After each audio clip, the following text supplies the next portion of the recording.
Halo semuanya, perkenalkan nama aku Tasya. Sekarang aku akan menjelaskan kepada kalian mata pelajaran Bahasa Indonesia dengan materi yaitu teks negosiasi. Nah, langsung aja kita lanjut ke materinya. Sebelumnya kalian udah pada tahu belum sih apa itu negosiasi? Jadi, menurut Kamus Besar Bahasa Indonesia, negosiasi adalah proses tawar-menawar dengan jalan berunding untuk memberi atau menerima guna mencapai kesepakatan bersama antara satu pihak dengan pihak lainnya. Atau secara garis besar dapat kita katakan bahwa negosiasi adalah bentuk interaksi sosial yang berfungsi untuk mencapai kesepakatan di antara pihak-pihak yang mempunyai kepentingan berbeda.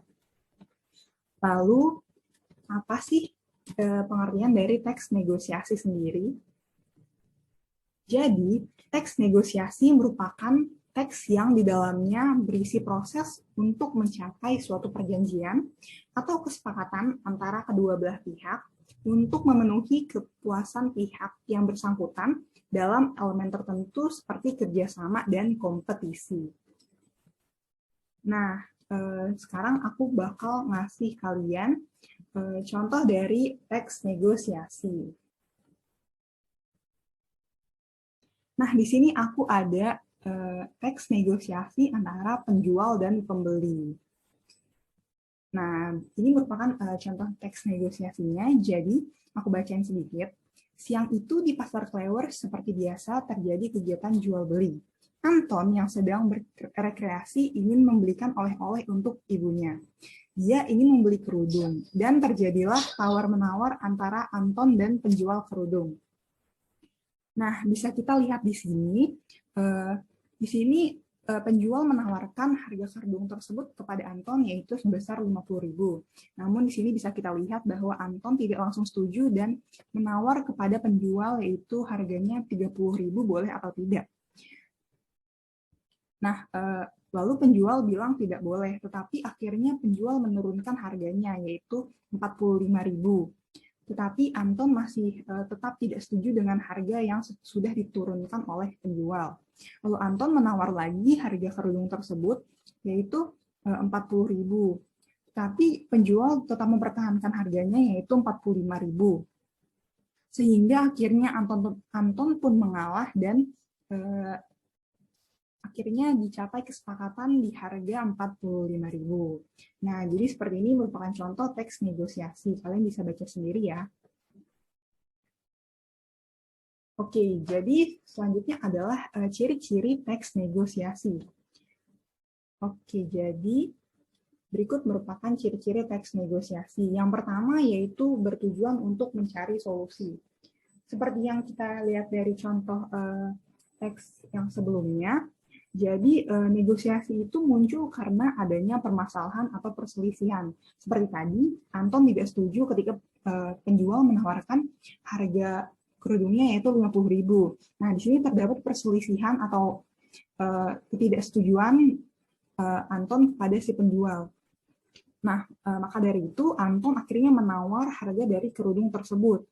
Nah, setelah terjadi tawar-menawar, akhirnya didapat solusi dari masalah yang terjadi antara Anton dan si penjual, yaitu penjual menurunkan harganya yaitu 45.000. Lalu yang kedua adalah menghasilkan kesepakatan atau perjanjian. Nah, setelah tadi sudah dilakukan tawar-menawar, akhirnya di akhir tadi Anton dan penjual akhirnya telah sepakat yaitu harga kerudungnya 45.000. Jadi telah dihasilkan kesepakatan antara si Anton dan penjual kerudung tersebut. Lalu yang ketiga yaitu menghasilkan penyelesaian bersama. Jadi setelah tadi yang seperti kita lihat di contoh sebelumnya, akhirnya terdapat penyelesaian antara masalah Anton dan penjual kerudung tersebut dengan tercapainya suatu kesepakatan. Lalu yang keempat yaitu mengutamakan kepentingan bersama. Karena negosiasi melibatkan dua orang atau lebih seperti tadi antara Anton dan penjual, sehingga masing-masing orang tersebut pasti memiliki kepentingan dan tidak mau dirugikan. Jadi negosiasi itu harus memprioritaskan kepentingan bersama antara kedua belah pihak. Jadi tidak boleh ada satu pihak yang dirugikan, jadi kedua-duanya harus untung. Lalu yang terakhir, yang kelima, yaitu memiliki tujuan praktis. Nah, tujuan negosiasi tentu saja sudah jelas, yaitu untuk menawar atau tawar-menawar. Jadi intinya tujuan negosiasi adalah tawar-menawar untuk mendapatkan kesepakatan yang menguntungkan antara kedua belah pihak. Oke, selanjutnya adalah tujuan dari teks negosiasi. Nah, jadi tujuan dari teks negosiasi yang pertama yaitu mencapai kesepakatan yang memiliki kesamaan persepsi, saling pengertian, dan persetujuan.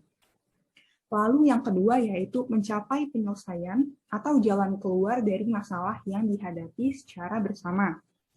Lalu yang terakhir yaitu mencapai kondisi saling menguntungkan dan tidak ada yang dirugikan, atau biasanya kita sebut dengan win-win solution. Nah, itu saja materi yang dapat aku sampaikan. Terima kasih atas perhatiannya. Sampai jumpa kembali.